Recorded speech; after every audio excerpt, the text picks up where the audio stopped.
Sometimes we forget how big the US actually are, at least I do, and how large and powerful some of its states can be. Many of the states are economically powerful enough to surpass certain countries in the world, or they would be. So let's take a look at what would be the reality if each US state became independent and its own country. Now, we're going to assume that this would be viable, forget the issues of military amongst other obstacles that would effectively make this impossible to ever happen. We're also not going to take into account the fact that the US dissolving itself would not necessarily mean 50 new countries. Some others might unite into smaller unions, some could join neighboring countries like Canada or Mexico, but not for the sake of this video. What I'm going to be doing is just looking at the data of states and project how they would do as a country when compared to each other and the rest of the world. First, population. California comes at the top with 39 million, surpassing current countries like Poland or Canada, around the 33rd most populous country in the world. Texas is second with 28 million, Florida with 20, New York with 19, and Pennsylvania with 12. At the bottom of the population chart, we would have Alaska with 740,000, Vermont with 620, and Wyoming with 580,000, with less population than countries like Cyprus, Comoros, or Bhutan. Next, size. Alaska would be the biggest country out of the Union, becoming the 18th largest country in the world, smaller than Libya but larger than Iran. Texas and California would follow as the second and third largest countries out of the US. At the bottom of this list would be Rhode Island, Delaware, and Connecticut. Delaware is so small that it's about the size of less than 1/5 of Estonia, and Rhode Island is smaller than the French island of Corsica. Also noteworthy that states like New York or Florida, who are prominent in the other rankings we'll see next, aren't that big, occupying the 27th and 22nd places respectively. Florida, for instance, is only a little larger than Portugal, and New York is close to the size of Belarus, showing us that size doesn't necessarily mean more economic power. In economic terms, California would be ranking number 1. It's by far the most productive state and even self-sufficient in some aspects. And it would become the world's 5th largest economy, only behind China, Japan, Germany, and the UK. Texas wouldn't be that far behind though, also in second place as the world's 10th largest economy, between Brazil and Canada. The current economic might of the US is demonstrated by the fact that in an event like this, 4 states would be in the G20: California, Texas, New York, and Florida, kicking out Saudi Arabia, Turkey, and South Africa, as well as the US.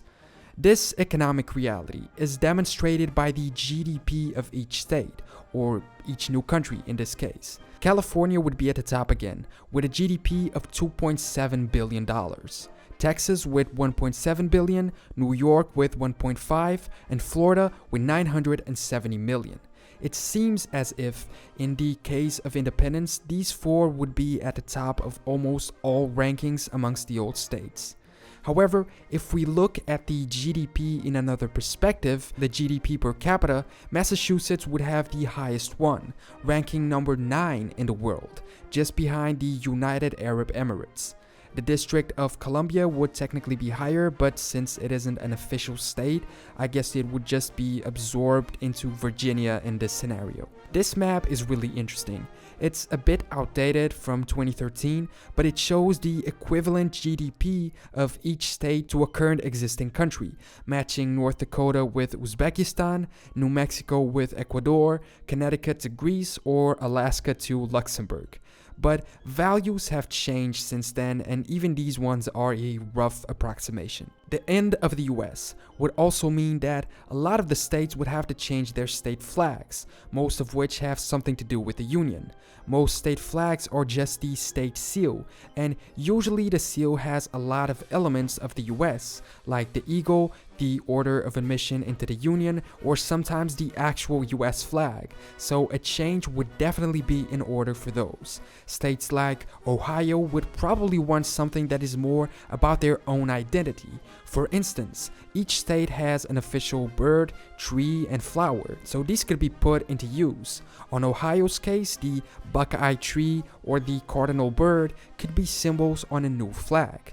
I guess that in this case, states like California, Arizona, Texas, New Mexico, New Jersey, or Maryland would have their problem solved having already original flags. In the case of California or Texas, these are even flags that already represented the territories at a time of independence, so it would make even more sense to maintain them. Religion would also be an interesting topic. 14 of these new countries would be of Catholic majority. 33 would be Protestant, and 3 would be Mormon, Utah and Idaho creating the only 3 countries in the world who have a Mormon majority, along with Tonga, a small Pacific island. It's also interesting to see something else. Given that despite these differences, all states maintain a Christian majority, what would be the second largest religion in each of these new countries? The West Coast, Alaska, Hawaii, and some of the Midwest have Buddhism as their second largest religion. The Northeast, Judaism, and a lot of the South and Center states have Islam. Southern states are the most religious, at least in terms of attendance, so we could assume that religion would play a larger role in these future countries. States like Vermont, Maine, and New Hampshire are on the opposite end, with lower church attendance and perhaps less importance of religion for the population. Assuming that military issues would not be a problem, and that the military power of the US would simply be divided among states according to the nature of each soldier, Texas would have the largest military, with a total of 292,000 troops. California would follow with a total of 247,000.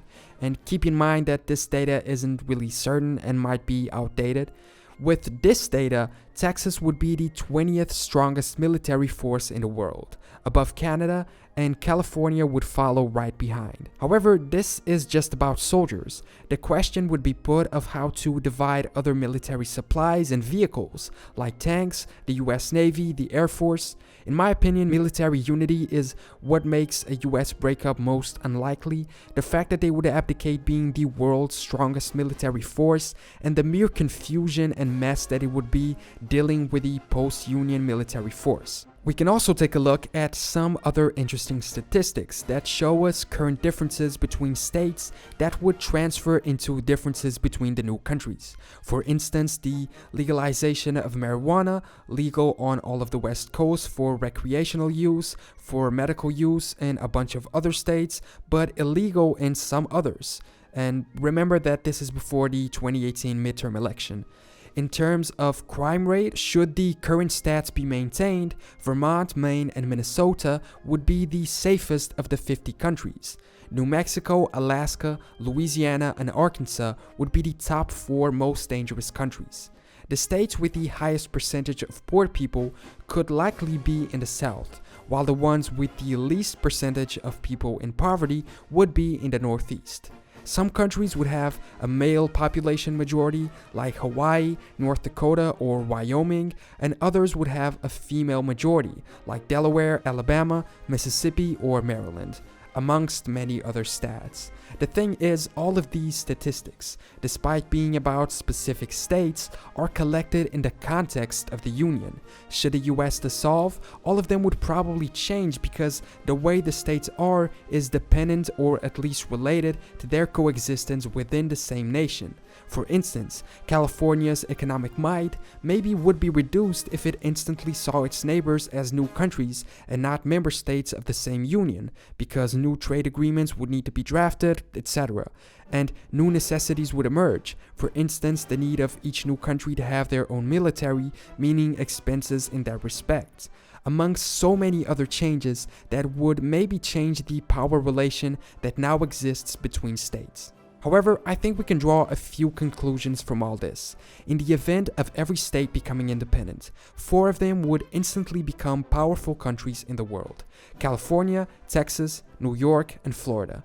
They top the most significant criteria: population and economic power. However, others might also be at the top of successful countries which would emerge. Massachusetts has a solid public education and good local government, using a somewhat European model in taxes, so they might be able to make it work.